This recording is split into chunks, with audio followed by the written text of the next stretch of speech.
Chánh niệm là năng lực biết rõ điều gì đang xảy ra trong thân và tâm, ngay trong giây phút này, mà không mơ màng, không chạy theo, cũng không chống lại. Nói đơn giản, mình đang làm gì thì biết mình đang làm đó. Mình đang thở thì biết mình đang thở. Mình đang nói thì biết mình đang nói. Mình đang giận thì biết rõ đây là cơn giận, chứ không để cơn giận lái miệng mình đi. Chánh niệm không phải là gồng lên để không nghĩ gì, cũng không phải lúc nào cũng tỏ ra hiền lành. Chánh niệm là tỉnh, tỉnh để thấy rõ trong lòng mình đang có gì, và hành động này sẽ đưa mình đi về đâu. Ngược lại với chánh niệm là thất niệm, làm mà không biết mình đang làm, nói mà không biết mình đang nói, ăn mà tâm ở chỗ khác, lướt điện thoại mà không kiểm soát được tay mình. Thất niệm giống như mình lái xe trong sương mù, vẫn chạy, nhưng không thấy đường rõ, nên dễ đâm vào những điều mình sẽ hối hận. Ví dụ rất đời thường, có người đang ăn cơm nhưng tay cầm điện thoại, mắt dán vào màn hình, miệng nhai mà chẳng biết món ăn vị gì. Ăn xong vẫn thấy trống rỗng. Chánh niệm thì khác, ăn biết mình đang ăn, cảm nhận mùi vị, nhai chậm, biết ơn bát cơm, biết cơ thể đang cần gì. Chỉ vậy thôi, đời sống đã bớt vội, bớt khổ. Một ví dụ nữa, khi mình đang nói chuyện với người thân mà đầu mình lại nghĩ chuyện công việc, hoặc nghĩ chuyện cũ, thì người đối diện sẽ cảm thấy bị bỏ rơi. Nhưng chỉ cần mình quay về, nhìn người đó, nghe trọn câu họ nói, thấy cảm xúc của họ, đó là chánh niệm đang có mặt. Và khi chánh niệm có mặt, tình thương cũng dễ có mặt. Trong công việc, chánh niệm là năng lực cực mạnh. Ví dụ một kiểm toán viên đang rà soát hồ sơ, nếu tâm chạy theo áp lực tiến độ, hoặc bực vì đơn vị giải trình vòng vo, thì rất dễ nhìn sai vấn đề, dễ kết luận vội, hoặc lỡ lời. Chánh niệm lúc này là nhận ra mình đang căng, nhận ra mình đang muốn thắng, rồi thả lỏng lại, quay về dữ liệu, quay về tiêu chí, quay về câu hỏi đúng. Khi tâm tỉnh, mình làm việc chuẩn hơn, ít sai hơn, và lời nói cũng chín hơn. Chánh niệm cũng là phanh của nghiệp, vì nghiệp không phải tự nhiên mà thành.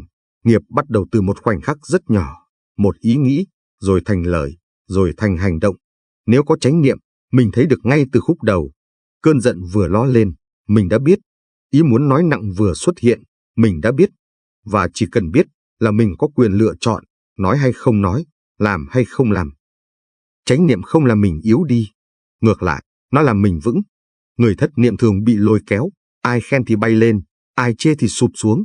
Mạng xã hội kéo mình chạy như con thiêu thân. Còn người có chánh niệm thì giống như đứng trên bờ nhìn dòng nước, vẫn thấy sóng, nhưng không bị cuốn. Vậy thực hành chánh niệm như thế nào cho đơn giản? Cách thứ nhất, niệm hơi thở. Không cần làm gì lớn, chỉ cần mỗi ngày vài lần, dừng lại, biết mình đang hít vào, biết mình đang thở ra. Khi tâm chạy, chỉ cần đưa về hơi thở.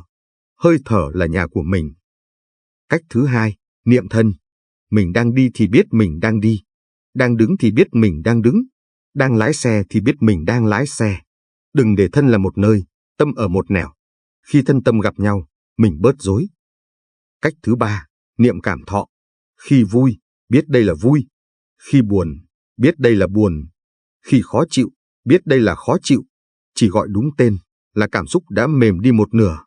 Mình không còn bị đồng hóa, tôi là cơn giận, mà chỉ là trong tôi đang có cơn giận. Cách thứ tư, niệm tâm. Mình thấy rõ tâm đang tham, đang sân, đang lo, đang nghi, hay đang bình an.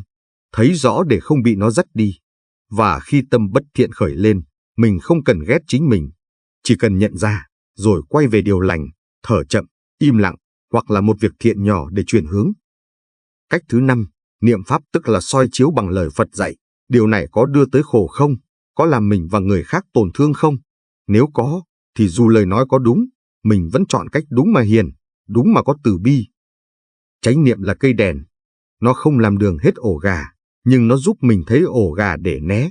Nó không làm đời hết sóng gió, nhưng nó giúp mình đi qua sóng gió mà không đánh mất mình. Hôm nay, chỉ cần bạn thực hành một điều thôi. Trước khi mở miệng nói một câu quan trọng, hãy thở một hơi và hỏi, câu này nói ra sẽ chữa lành hay làm rách thêm? Nếu bạn làm được vậy, chánh niệm đã bắt đầu nở hoa trong đời sống của bạn rồi.